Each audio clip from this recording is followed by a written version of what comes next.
प्यारे बच्चों, आप सभी का स्वागत है हमारे YouTube चैनल, आपके अपने YouTube channel physics with Vikas sir में। आज हम लोग बेटा जिस कॉन्सेप्ट पे डिस्कस करने वाले हैं उसका बेटर नाम है वैद्युत द्विध्रुव की निरक्षीय स्थिति में वैद्युत विभव। आपने अच्छी स्थिति का निगमन अगर नहीं देखा है तो आप देख लीजिए, प्लेलिस्ट में जाके आपको मिल जाएगा। यह क्वेश्चन आपके लिए बेटा दो तरह से इंपॉर्टेंट है। एक ऑब्जेक्टिव क्वेश्चन पूछ लिया जाता है 1 नंबर का, और आपसे रिटन कैलकुलेशन के तौर पर 3 नंबर का पूछा जाता है। इंपॉर्टेंट क्वेश्चन की लेवल में आता है। क्वेश्चन होगा वैद्युत द्विध्रुव की निरक्षीय स्थिति में कुल वैद्युत विभव का मान होता है। आंसर बहुविकल्पी होगा, 4 विकल्प होंगे, टिक करना होगा। फाइनल आंसर कितना होगा वो आप देखेंगे कैलकुलेशन में, तब पता चलेगा, अभी नहीं बताएंगे, सीक्रेट है। आगे बढ़ते हैं। पॉइंट नंबर 2, अगर आपसे 3 नंबर में क्वेश्चन आया वैद्युत द्विध्रुव की निरक्षीय स्थिति में वैद्युत विभव के सूत्र का निगमन करो, तो बेटा ध्यान रहे आपको पूरी कैलकुलेशन करके देनी होगी। हम एक एक पार्ट, एक एक कॉन्सेप्ट को डिटेल में एक्सप्लेन करेंगे। आप सब जानते हो कि जिसके साथ डेरिवेशन शब्द लग जाता है उसके 3 फॉर्मेट होते हैं। एक डायग्राम बनाना पड़ेगा, हमें लैंग्वेज लिखनी पड़ेगी और कैलकुलेशन करनी पड़ेगी। डायग्राम का मतलब है चित्र से, और कैलकुलेशन का मतलब है बेटा उसकी गणना से, और लैंग्वेज से मतलब है उस चित्र की भाषा से। शुरू करें। सबसे पहले जो हेडिंग में बोला गया है वहां से स्टार्ट करेंगे।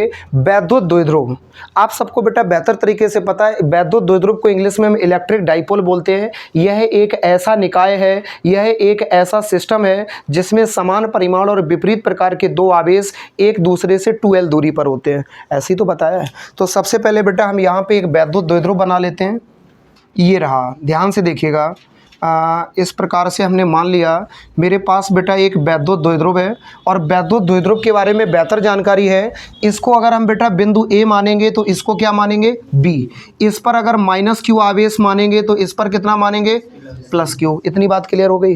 वैद्युत द्विध्रुव की एक दूसरी खूबसूरती है कि इसके दोनों सिरों के बीच की दूरी कितनी होती है 2l। इतना पॉइंट क्लियर हो गया। AB एक वैद्युत द्विध्रुव है जिसके बिंदु A पर -q आवेश और बिंदु B पर +q आवेश है, और दोनों के बीच की दूरी 2l है। फिर आगे क्या बोला है, निरक्षीय स्थिति।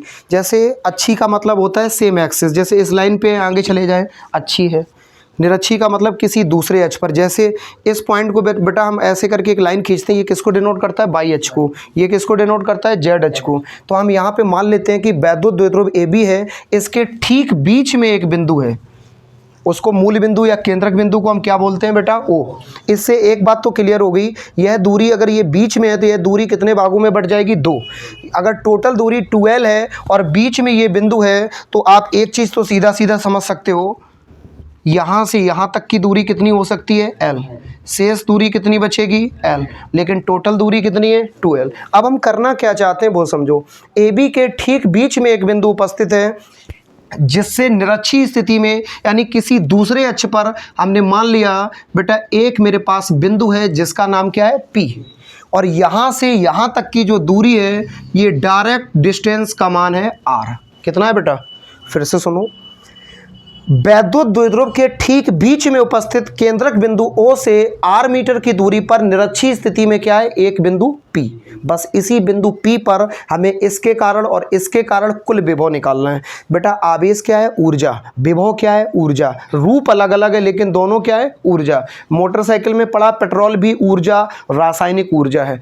गाड़ी रोड पे चली दौड़ी, उस बदल गई काइनेटिक एनर्जी में, गतिज ऊर्जा, वो भी तो ऊर्जा है। लेकिन दोनों ऊर्जाएं, लेकिन रूप अलग अलग है। जब पेट्रोल फॉर्मेट है तो लिक्विड रासायनिक केमिकल एनर्जी है, जब वो चल गया तो वो हमें काइनेटिक एनर्जी के रूप में मिल गया, लेकिन जब वो लिक्विड था तो केमिकल एनर्जी था। चलो सुनो, अब बेटा इसके पहले हम इसके कारण इस बिंदु पर ऊर्जा निकालेंगे, फिर इसके कारण इस बिंदु पर ऊर्जा निकालेंगे, और दोनों को क्या करने वाले हैं, जोड़ देंगे। अब बेटा हम थोड़ा सा फॉर्मेट को समझते हैं। सबसे पहले इसकी भाषा क्या होगी, भाषा समझ लीजिए। माना कि AB एक वैद्युत द्विध्रुव है जिसके बिंदु A पर -q आवेश और बिंदु B पर +q आवेश है, तथा दोनों के बीच की दूरी 2l। इतनी बात क्लियर हो गई, फिर से सुन लो। माना कि AB एक वैद्युत द्विध्रुव है जिसके बिंदु A पर -q आवेश और बिंदु B पर +q आवेश है, तथा दोनों के बीच की दूरी 2l है। पैराग्राफ चेंज करके लिखेंगे। वैद्युत द्विध्रुव AB के ठीक बीच में उपस्थित बिंदु O से निरक्षीय स्थिति में R मीटर की दूरी पर एक बिंदु P है जहां +q आवेश और -q आवेश के कारण कुल विभव का मान ज्ञात करना है। भाषा क्लियर हो गई बेटा सभी को। इसी तरह से हम इसकी भाषा लिखेंगे। अब बात करते हैं बेटा आगे की कैलकुलेशन की। तो गणना करते समय हम थोड़ी भविष्य की तैयारियों पे बात कर लेते हैं। जब हम प्लस क्यू आवेश के कारण इस बिंदु पर विभव निकालेंगे तो यहाँ से यहाँ तक की दूरी की जरूरत पड़ेगी। जब माइनस क्यू आवेश के कारण विभव निकालेंगे तो यहाँ से यहाँ तक की दूरी की जरूरत पड़ेगी। बताओ पड़ेगी कि नहीं पड़ेगी? इसके लिए हम सरल विधि बताते हैं। अब ध्यान से सुनो क्यों पड़ेगी। तो प्लस क्यू आवेश के मान निकालने के लिए एक सूत्र पड़ा है, ये होता है, याद आया? माइनस क्यू आवेश के लिए विभव निकालते हैं तो सूत्र क्या होता है, याद आया? प्लस वाले में प्लस रहता है और माइनस वाले में, अब कहोगे प्लस लिखा नहीं, लिखो ना लिखो कोई फ़र्क नहीं पड़ता, प्लस तो है। क्लियर है? अब बेटा इतना तो कांस्टेंट हो गया, क्यू तो क्यू हो गया, अब बचा क्या आर। इस आर का मान चाहिए। अब कहोगे सर आर आर है ना, आर का मतलब है जिस आवेश के कारण जहां पर निकाल रहे हैं उनके बीच की दूरी। जब इस आवेश के कारण यहां पर निकालेंगे तो यहां से यहां तक की दूरी चाहिए। जब इस आवेश के कारण यहां पर निकालेंगे तो यहां से यहां तक की। भविष्य में चाहिए कि नहीं चाहिए? भविष्य में दूरी चाहिए कि नहीं चाहिए? चाहिए। तो हम इस दूरी का मान निकालने के लिए एक सिचुएशन फॉलो करते हैं। सबसे पहले दूरी निकाल लेते हैं। यहाँ से यहाँ तक एक लाइन खींच सकते हैं इस तरह से, यहाँ से यहाँ तक एक लाइन खींच सकते हैं, यहाँ तक। कोई दिक्कत तो नहीं बेटा? हमारी लाइन थोड़ी तिरछी हो जाती है क्योंकि आपको पता है हम कला में एक्सपर्ट हैं। आगे बढ़ते हैं। इस आवेश के कारण यहाँ पर विभव और इस आवेश के कारण यहाँ पर विभव। क्लियर? लेकिन उसके पहले हमें यहाँ से यहाँ तक की दूरी चाहिए। तो सबसे पहले बताओ बेटा, यहाँ से यहाँ तक की दूरी और यहाँ से यहाँ तक की दूरी बराबर है। ध्यान से देखो, देखो देखो देखो, समबाहु त्रिभुज दिख रहे हैं? समबाहु त्रिभुज में ये वाली भुजा इस वाले भुजा के बराबर है। बताओ इस त्रिभुज और इस त्रिभुज में दो अलग अलग त्रिभुज ले ले तो ये वाली भुजा का मान इस वाले भुजा के मान के बराबर है। बीपी किसके बराबर है? एपी के। चाहे एपी निकाल लो चाहे बीपी निकाल लो, दोनों कैसे होंगे? बराबर। बताओ बताओ। तो चाहे कोई सा एक त्रिभुज लेके हल कर लो। सबसे पहले बेटा हम इसका मान निकालेंगे, इस वाली भुजा का। चाहे इस वाले त्रिभुज को लो तो ये वाली निकलेगी, इस वाले को लो तो ये वाली निकलेगी। लॉजिक क्लियर है ना? अब बताओ बेटा, हम सबसे पहले ये वाला त्रिभुज ले रहे हैं, ए पी ओ। कोई दिक्कत तो नहीं? लिखेंगे सर्वप्रथम त्रिभुज ए पी ओ से कल भी देखो बेटा अच्छी स्थिति में डायरेक्ट दूरियां निकल आती हैं, इसकी ज़रूरत नहीं पड़ी थी। इसमें नहीं निकल सकती डायरेक्ट, देखो सामने सामने चाहिए तो हम कैलकुलेशन के द्वारा निकाल लेते हैं। आप क्यों डर रहे हो? पाइथागोरस प्रमेय पढ़ी है क्या? तो क्यों भाग रहे हो? इधर देखो, सर्वप्रथम त्रिभुज ए पी ओ से पाइथागोरस प्रमेय लगाने पर आपकी आत्मा की शांति के लिए आपकी आत्मा की शांति के लिए मतलब एक तसल्ली के लिए एक काम करते हैं कि इस त्रिभुज को बना देते हैं। इधर देखो, क्लियर? ए और ये क्या हो गया? पी। ये क्या हो गया? ओ। क्लियर हो गया? यहाँ से यहाँ तक की दूरी कितनी है? एल। देखने वाला क्या कहेगा, पढ़ा रहा है कि छोड़ो, इधर देखो, यहाँ से यहाँ तक की दूरी कितनी है? एल। इसके बाद यहाँ से यहाँ तक की कितनी है? आर। दो दूरियां पता है और हमें मान किसका चाहिए? ए पी का। देखो देखो देखो, पहला त्रिभुज लिया है ए पी ओ। जो बोला उसके लिए सॉरी, मेरा कोई उद्देश्य ऐसा नहीं था। ए पी ओ दो त्रिभुज हमने लिए, यहाँ से यहाँ तक की दूरी एल है और यहाँ से यहाँ तक की दूरी कितनी है? आर। ये वाली दूरी चाहिए। हम चाहे ये त्रिभुज ले सकते थे लेकिन बात एक ही ना, चाहे कोई सा ले लो, जो निकलेगा वो उसके बराबर ही हो जाएगा। तो बेटा बताओ, पाइथागोरस प्रमेय आपने क्या पढ़ी है? कर्ण का स्क्वायर बराबर लंब का स्क्वायर प्लस आधार का स्क्वायर। अब ध्यान से देखो बेटा, इसमें हम क्या करते हैं, अगर ये आवेश यहाँ माइनस के ऊपर है और यहाँ प्लस के ऊपर है, अगर इसको हम लेके हल कर रहे हैं तो यहाँ पे थीटा मानेंगे, इसको लेके हल करते हैं तो इसको थीटा मानते हैं। समझ में आया? अब थीटा का रोल क्या है वो समझो। कोण के सामने की भुजा लंब, ये आधार, और ये सबसे बड़ी भुजा क्या होती है? कर्ण। यही तो फॉर्मेट पड़ी है। तो ये कोण अगर है तो कोण के सामने की भुजा लंब हो गई। लंब क्या हो जाएगा? P O. पी ओ का होल स्क्वायर बराबर, अब इसके रुक जाओ बेटा, रुको रुको रुको रुको, यहाँ पे हमें एक्चुअली कर्ण को मेंशन करना है। कर्ण क्या है? एपी। एपी का स्क्वायर बराबर लंब क्या हो जाएगा? पी ओ का स्क्वायर प्लस आधार क्या है? ओ ए का स्क्वायर। सबके मान रखो जिसके मान पता है।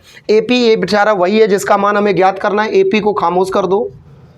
पी ओ का मान कितना है? आर। आर का स्क्वायर प्लस ओ ए का मान कितना है? एल का स्क्वायर। कोई दिक्कत तो नहीं बेटा। हमें मान किसका चाहिए, एपी का। एपी मतलब ए से पी तक की दूरी, इसका मान चाहिए, लेकिन यहाँ स्क्वायर लगा है। जब एपी का मान निकालेंगे तो इधर क्या आ जाएगा, अंडर रूट। क्या आ जाएगा, तो फाइनली हम लिख सकते हैं एपी बराबर आ गया under root R square plus L square. यानी बेटा ए से पी तक की दूरी आ गई under root R square plus, लेकिन आपने अभी बोर्ड पे थोड़ी देर पहले देखा था एपी भुजा किसके बराबर है, बीपी के बराबर है कि नहीं। देखो तो हम लिख सकते हैं चूंकि एपी बराबर बीपी और दोनों फिर किसके बराबर हो जाएंगे, under root R square plus L square. यहां पे लिख दो इसको, कोई दिक्कत तो नहीं। हमने वो फॉर्मेट फॉलो किए जो हमें कैलकुलेशन में चाहिए थी। भविष्य आगामी समय में ए से पी तक की दूरी और बी से पी तक की दूरी की ज़रूरत थी, इसलिए हमने पहले ये दूरियां दोनों ज्ञात कर लीं। इसके लिए हमने पाइथागोरस प्रमेय लगाई, और पाइथागोरस प्रमेय की कॉन्सेप्ट टिग्नोमेट्री में 9th क्लास में आपको पढ़ाई जाती है। कोई कठिन फॉर्मेट नहीं है। हमने ए पी ओ त्रिभुज लिया, हल किया, इसमें इसको ठीठा माना, ये लंब हो गया, ये कर्ण हो गया, ये आधार हो गया। अगर ये वाला त्रिभुज लेते हैं, इसको ठीठा माना, ये लंब हो जाता, ये आधार हो जाता और ये कर्ण हो जाता। क्लियर है कॉन्सेप्ट। अब बेटा क्या करेंगे, जो करना था, दूरियां पता चल गई। सबसे पहले प्लस क्यू आवेश के कारण विभव, फिर माइनस क्यू के कारण, फिर दोनों के कारण कुल विभव। शुरू करें, लिखेंगे प्लस क्यू आवेश के कारण कहां पर, बिंदु P पर कुल विभव। बेटा विभव का मान धनावेश के कारण इस फॉर्मूले से ज्ञात करते हैं। तो V1 बराबर क्या हो जाएगा, 1/4 पाई एप्सिलॉन नॉट के, ये बेटा नियतांक है, इतना मान निश्चित होता है, इनटू Q का मतलब आवेश है, यहाँ भी आवेश Q है तो क्या लिखेंगे Q, और अपॉन में क्या है R। R का मतलब है दोनों के बीच की दूरी कितनी है, under root R square plus, कोई दिक्कत तो नहीं। अब हम क्या ज्ञात करेंगे बेटा, ये निकल आया माइनस क्यू आवेश के कारण बिंदु P पर विभव निकाले। माइनस क्यू आवेश के कारण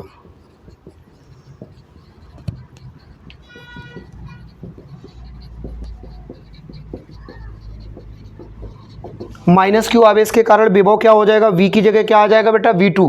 दूसरी स्थिति में निकाल रहे हैं 1/4 पाई एप्सिलॉन नॉट के इंटू Q अपॉन, फिर से देखो बेटा, जब माइनस क्यू आवेश के कारण निकाल रहे हैं तो यहाँ पर क्या आता है माइनस, इतना मान कांस्टेंट होता है, ये ऐसे ही बना रहेगा, और Q का मतलब आवेश है तो आवेश लिखा है, R का मतलब होता है दूरी, यहाँ से यहाँ तक की दूरी कितनी है, इतनी बात क्लियर हो गई। अब हम निकालना क्या चाहते हैं बेटा, दोनों आवेशों के कारण कुल विभव। लिखेंगे प्लस क्यू व माइनस क्यू आवेश के कारण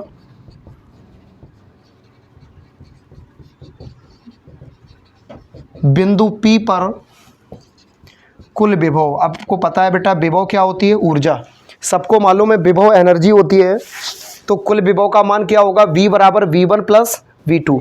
फाइनली दोनों एनर्जी जुड़ जाएंगी, V1 प्लस V2। मान रखो V1 का मान कितना होगा, V1 का मान ध्यान से सुनो, ताज़ा ताज़ा आया ये, V2 का मान ताज़ा ताज़ा आया ये, दोनों को जोड़ना है। रखो 1/4 पाई एप्सिलॉन नॉट के into Q upon under root R square plus L square. इतनी बात क्लियर हो गई। फिर क्या लिखा है, प्लस प्लस माइनस माइनस, फिर से ये रखो मान,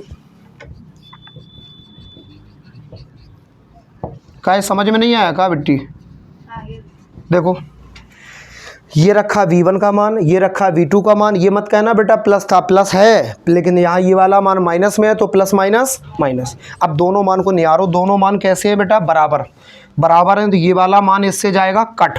जब 4 में से 4 चले जाते हैं तो कितना आता है, 0। किसी संख्या में उतनी संख्या घट जाएगी तो 0 ही तो आएगा। तो फाइनली विभव कितना आ गया, 0। और 0 विभव का मात्रक क्या होता है लाला, वोल्ट। यानी ये बहुविकल्पी 1 नंबर का क्वेश्चन आपका तैयार होता है। आपको अभी हम स्क्रीनशॉट लेने का मौका देंगे, ध्यान से सुन लीजिए। वैद्युत द्विध्रुव की निरक्षीय स्थिति में कुल वैद्युत विभव का मान कितना होता है? 0। अगर आपको बहुविकल्पी प्रश्न मिलता है तो टिक करके आइए 0 पे। इसके साथ 3 नंबर का अगर कैलकुलेशन में आता है, इस तरह से कैलकुलेशन करके आनी है। वीडियो को लाइक करना, चैनल को सब्सक्राइब करना, सगे संबंधियों को, अपने मित्रों को, क्लासमेट को, अदर स्कूल्स के स्टूडेंट्स को इस चैनल के बारे में बताना बिल्कुल भी ना भूलिए। जोड़िए, क्योंकि यूट्यूब पे बहुत जल्द क्रांति लेके आनी है। मिलते हैं एक ब्रेक के बाद।